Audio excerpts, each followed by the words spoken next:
আবার দুর্গা পূজায় গিয়েও বলে এটা বাঙালি জাতির উৎসব। নওয়াজুবিল্লাহ। আমি বুঝি না এরপরেও তার ধর্মমন্ত্রিত্ব থাকে কেমন। এইটা মৌলানা নামের কলঙ্ক। চাকরি রক্ষার জন্য থামেন থামেন, চাকরি রাখার জন্য মানুষ এইভাবে নিজের ঈমান নষ্ট করে। আরে বাবা, দুর্গা পূজা হিন্দুর উৎসব।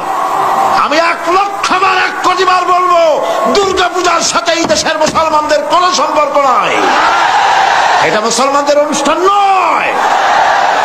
তথাকথিত ওই মন্ত্রীর মৌলানা নাম, মৌলানা শব্দ দুর্ভাগ্যজনক ভাবে তার নামে লেগে গেছে। আর হইতে পারে এই মুসলমানদের জন্য নিশ্চয়ই নয়। এটা হিন্দু ভাইয়েরা তাদের ধর্ম পালন করুন, আমাদের আপত্তি নেই। আমরা ঈদ করি, তারা পূজা করবে, কিন্তু ওইটা আমার উৎসব। এই কথা কেন বলবো আমি? হিন্দুরা কি কোনোদিন বলে যে ঈদ আমাদের উৎসব? তো তুমি তোমার চাকরি রক্ষার জন্য এত পাও চাটো কেন? একটু লজ্জা টজ্জা থাকা উচিত, ঠিক কিনা? শরম থাকা উচিত, পার্সোনালিটি থাকা উচিত।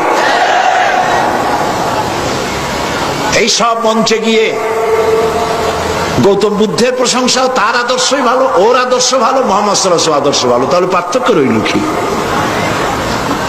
গোলালু মার্কা নেতা, গোলালু ভর্তায় চলে, চিংড়ি মাছে চলে, গোস্তে চলে, মাছে চলে। গোলালু কোন জায়গায় বলে না যে এটা দিয়ে আমারে হবে না।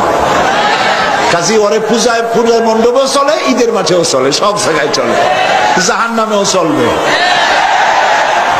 আমি কারোর সাথে মিশে যাই না। আমার অস্তিত্ব আলাদা, আমার কৃষ্টি, আমার কালচার, আমার সংস্কৃতি পৃথিবীবাসীর থেকে সম্পূর্ণ আলাদা। আমার আলাদা স্বতন্ত্র নিয়েই এই পৃথিবীতে আছি এবং বেঁচে থাকবো ইনশাআল্লাহ।